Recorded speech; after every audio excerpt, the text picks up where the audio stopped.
నీ కొడుకు నా చెల్లెల్ని ప్రేమించాడని తెలిసి ఆ ప్రేమను మొగ్గగానే తుంచెక్కలని కదూ ఇంత నింద వేశావు. ఏమిటి, నా కొడుకు నీ చెల్లెల్ని ప్రేమించాడా? What nonsense you are talking. పెద్ద బాబు, అతని చెల్లెల్ని నువ్వు ప్రేమించావా? చెప్పు, అతని చెల్లెల్ని నువ్వు ప్రేమించావా? లేదమ్మా, ఆ అమ్మాయి ఎవరో నాకు తెలియదమ్మా. నీ తల్లికి భయపడి అమాయకురాలైన ఓ ఆడపిల్ల జీవితం నాశనం చేద్దాం అనుకుంటున్నావురా పిరికి వెధవా. నీ మెళ్ళలోంచి నా చెల్లెల మెళ్ళలో తాళి కట్టిస్తాను. ఎవరు అడ్డొస్తారో చూస్తాను.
ఆడదానివి, తోటి ఆడదాని గురించి ఆలోచించే సంస్కారం నీలో ఉంటుందని ఇంత దూరం వచ్చాను. అది నీలో వీసమెత్తు కూడా కనిపించలేదు. పేదరికంలో ఉన్న ప్రేమించే మనిషి నాకిచ్చి నా చెల్లెలి పెళ్లి చేస్తాను గాని నువ్వు నీ మనసు మార్చుకుని నా కాళ్ళ మీద పడ్డా దాని గొంతు కొయ్యను. ఈ తిండి దండగ వెధవల్ని పల్లోంచి తీసాయి. ఎంత పనిచేసావురా కళ్యాణ్, తెగతింపులు చేసుకొచ్చావా? అవునమ్మా, అక్కడ మనుషులకు విలువ లేదు, డబ్బుకే ఉంది. మానవత్వానికి చోట్లేదు, అహంకారానికే తావు ఉంది. అది మనుషులుండే ఇల్లు కదమ్మా, పశువులుండే గొడ్లశాల. నా చెల్లెలు ఆ ఇంటి కోళ్ళగా వెళ్ళటానికి వీల్లేదు. అంతకంటే మంచి కుర్రాన్ని చూసి నా చెల్లెలికి బ్రహ్మాండంగా పెళ్లి చేస్తాను. వద్దు బాబు, ఆ కుర్రాడితోనే పెళ్లి జరగాలి. అదేమిటమ్మా? మన పిల్ల తొందరపడిందిరా, ఒట్టి మనిషి కాదు.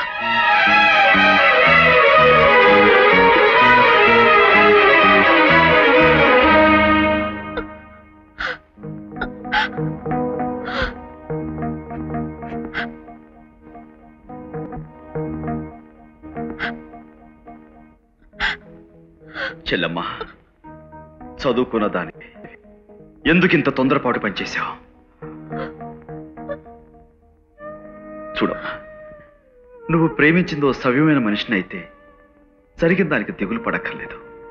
కానీ వాడు ఓ పిరికివాడు, తల్లి నోటికి చేసే అప్రయోజకుడు. అలాంటి వాడు. మీరు నన్ను ఎన్ని తిట్టినా తప్పులేదు. మీ అమ్మ ముందు బేలగా తలూపి ఇప్పుడు బావాని పిలవడానికి వచ్చావా? ఇన్నాళ్లకు మా అమ్మని ఎదిరించిన మిమ్మల్ని చూశాక నాకు ధైర్యం వచ్చింది. మీ ఆశీర్వాదం ఉంటే మీ చెల్లెల్ని నేను పెళ్లి చేసుకుంటాను. ధైర్యంగా మీ అమ్మ ముందు నోరెత్తలేని వాడివి లక్ష్మిని పెళ్లి చేసుకుని ఏం ఉద్ధరిస్తావు? మా అమ్మంటే మాకు చిన్నప్పటి నుంచి చచ్చేంత భయం. లక్ష్మణరేఖ సీత దాటిందేమో కానీ మా అమ్మకి ఇచ్చిన గీతం మేం దాటలేం. నేనొక్కడే కాదు, మా తమ్ముడు గోపి, మా చెల్లెలు రేఖ. రేఖ? అవును, మా చెల్లెలు హైదరాబాద్ లో SIT కాలేజీలో చదువుకుంటోంది. ఆల్ రైట్, నువ్వు మా లక్ష్మిని పెళ్లి చేసుకుంటానంటావు. చేసుకుంటానండి. నువ్వు ఆ మాట మీద ధైర్యంగా ఉండు. మంచి ముహూర్తం చూసి మీ ఇద్దరికి పెళ్లి జరిపించి ఆ తర్వాత కథ నేను నడిపిస్తాను.